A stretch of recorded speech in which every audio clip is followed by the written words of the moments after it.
7일 월요일 말씀으로 변화된 삶.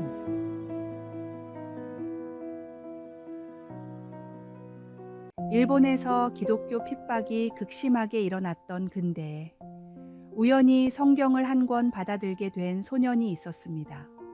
명문 고등학교를 다니던 소년은 성경이 어떤 책인지 궁금해 틈만 나면 숨어서 읽었습니다. 몇 번을 읽다 보니 어떤 말씀은 믿어졌고 어떤 말씀은 이해가 되지 않았습니다. 성경도 겨우 구한 마당의 주석이나 경건서적은 구할 수도 없었기에 소년은 다른 도움 없이 오직 본문만으로 성경을 이해해야 했습니다. 여전히 성경이 완전히 믿어지지는 않았지만 반복되는 묵상 중에 소년은 주 예수님을 구세주로 영접하는 놀라운 경험을 했습니다. 청년이 되어서는 몰래 전도를 하다가 발각되어 감옥에 들어갔는데 거기서도 어렵게 구한 쪽 성경과 외운 말씀을 묵상하며 말씀을 파고들었습니다. 출소 뒤 마음 편히 성경을 읽을 수 있는 시대가 찾아오자 청년은 신학을 전공하며 더더욱 열심히 말씀을 연구했습니다. 아내가 불의의 사고로 세상을 떠났을 때도, 딸이 세상에서 방황할 때도 손에서 성경을 놓지 않았습니다. 이런 청년을 통해 하나님은 10,000명에 가까운 사람들이 주 예수님을 영접하게 하셨고 일본 신학의 기틀을 다지게 하셨습니다. 일본의 무디로 불리는 폴 가나모리 목사님의 이야기입니다. 저는 드디어 이 책의 첫 장부터 끝장이 전부 진리임을 믿습니다. 라고 가나모리 목사님은 노년에 간증했습니다. 오늘의 말씀. 이 율법책을 내 입에서 떠나지 말게 하며 주야로 그것을 묵상하여 그 안에 기록된 대로 다 지켜 행하라. 그리하면 내 길이 평탄하게 될 것이며 내가 형통하리라. 오늘의 만나. 하나님의 말씀은 어떤 환경에서도 우리의 삶을 변화시키는 강력한 힘이 있습니다. 오늘 말씀을 더 깊이 묵상하고 그 말씀으로 인생의 모든 상황을 견뎌내는 지혜를 구하십시오. 주의 말씀은 당신의 발의 등이요 길의 빛입니다.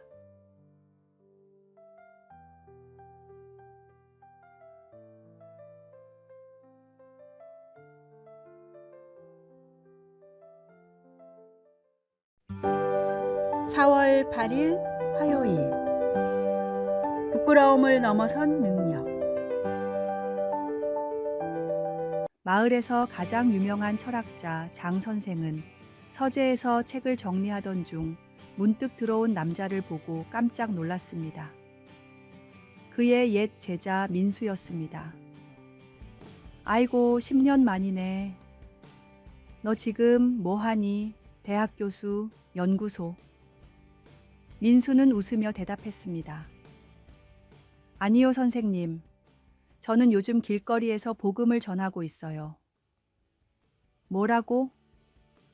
장 선생의 눈이 동그래졌습니다. 우리 반에서 가장 뛰어났던 내가 길거리 설교자라고. 장 선생은 안경을 벗고 한숨을 쉬었습니다. 내가 읽은 니체와 칸트는 다 어디 갔니? 그 잠재력을 가진 내가 길거리에서 미신을 떠들다니. 민수는 차분히 물었습니다.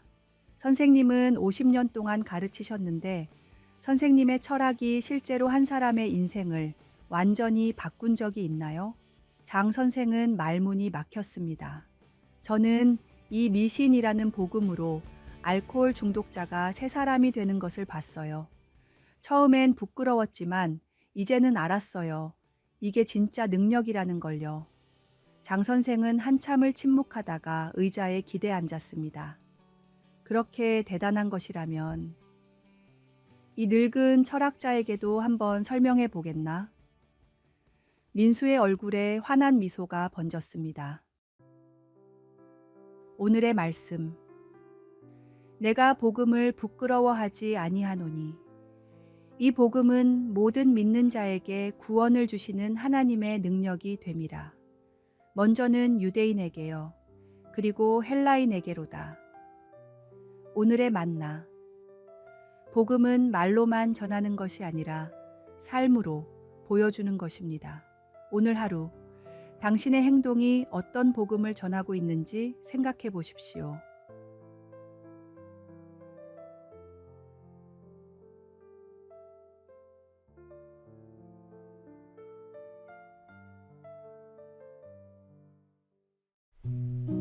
(4월 9일) 수요일.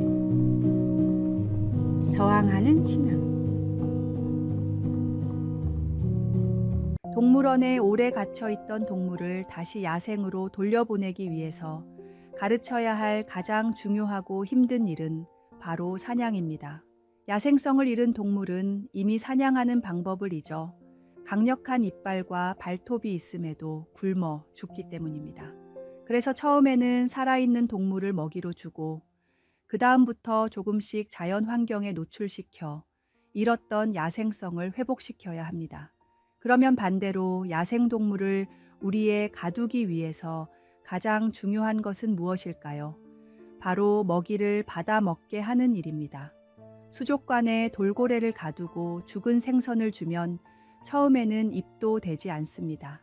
며칠을 굶어야 겨우 조금씩 먹기 시작하고 차츰 습관이 되면 죽은 생선을 주는 대로 받아 먹게 됩니다.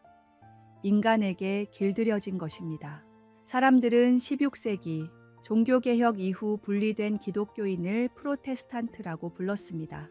저항하는 사람들이라는 뜻입니다. 당시 크리스천은 잘못된 진리에 대항하고 길들이려는 세상에 저항하는 오직 본질을 쫓는 사람들이었습니다. 하지만 그 시대에 비해 편하게 살아갈 수 있는 지금의 크리스천은 어떤 모습일까요? 혹시 세상에 길들여진 동물처럼 편하게 신앙생활을 하고 있지 않습니까? 오늘의 말씀.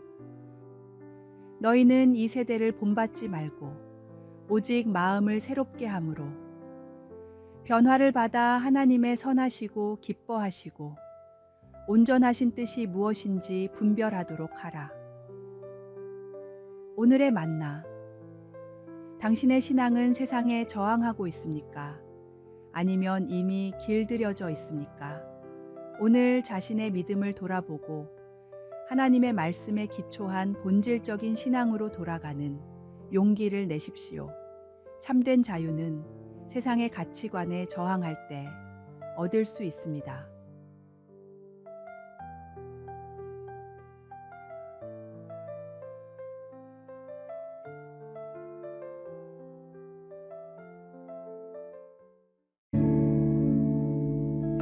(4월 10일) 목요일.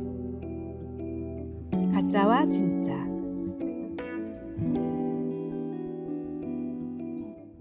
세계에서 가장 비싼 다이아몬드가 있다고 생각해 보십시오. 그 다이아몬드와 완벽히 똑같은 모조품이 있습니다.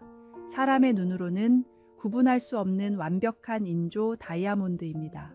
만약 우리가 두 다이아몬드 중 하나를 가질 기회가 생겼다면 어떤 다이아몬드를 고르시겠습니까? 제 아무리 사람의 눈으로 구분을 못한다 해도 누구나 모조품이 아닌 진짜를 고를 것입니다. 완벽에 가깝게 만들었다 해도 진짜는 진짜고 가짜는 가짜이기 때문입니다.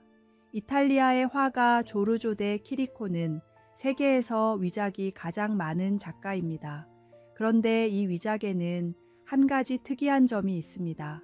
원작을 그린 화가 본인이 위작을 그렸다는 것입니다. 사람들이 자신의 몇몇 작품만을 유독 광적으로 좋아하자 돈을 벌려고 같은 그림을 여러 장 그린 것입니다.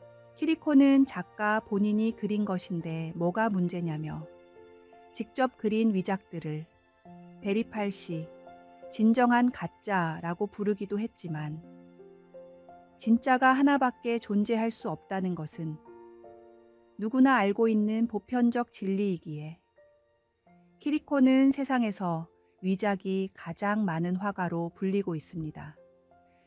유일한 진리가 무엇인지 알고 전하는 것은 독선적인 것도 아니며 배타적인 것도 아닙니다. 화가의 진짜 작품이 하나밖에 존재할 수 없는 것처럼 우리가 구원받을 수 있는 세상의 유일한 진리도 예수 그리스도 오직 한 분뿐이심을 믿으십시오. 오늘의 말씀. 예수께서 이르시되 내가 곧 길이요 진리요 생명이니 나로 말미암지 않고는 아버지께로 올 자가 없느니라. 오늘의 만나. 이 세상에는 수많은 길과 진리처럼 보이는 것들이 있지만 참된 구원으로 인도하는 길은 오직 예수 그리스도 뿐입니다. 다양한 가치관과 신념 속에서도 예수님의 십자가 진리를 굳게 붙드십시오. 그것이 영원한 생명으로 인도하는 유일한 길입니다.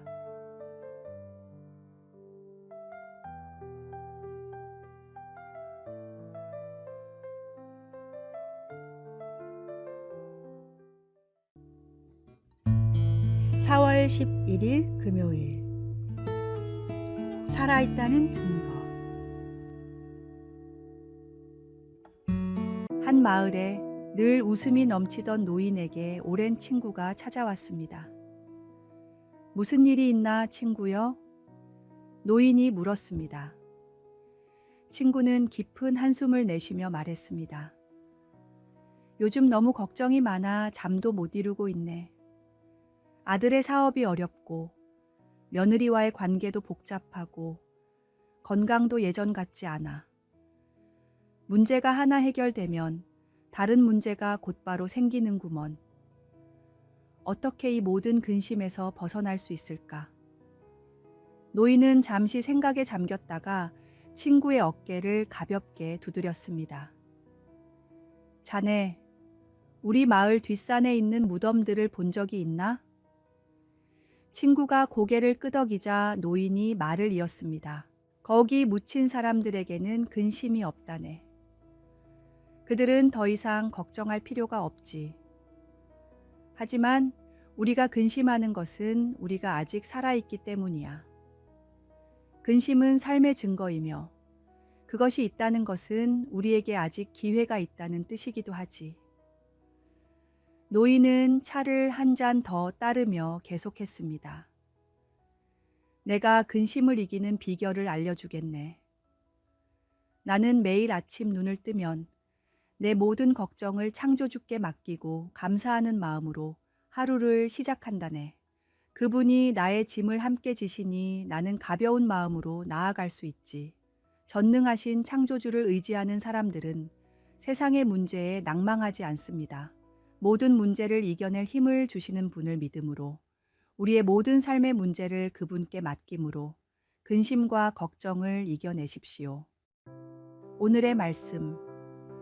아무것도 염려하지 말고 다만 모든 일에 기도와 간구로 너희 구할 것을 감사함으로 하나님께 아뢰라.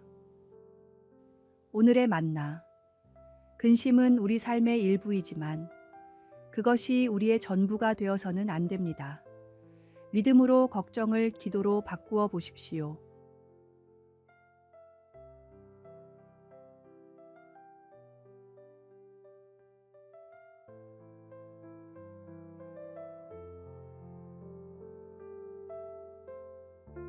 아래에 빨간색 글자 구독을 누르시어 더 많은 전도의 열매를 맺으시기를 기도합니다.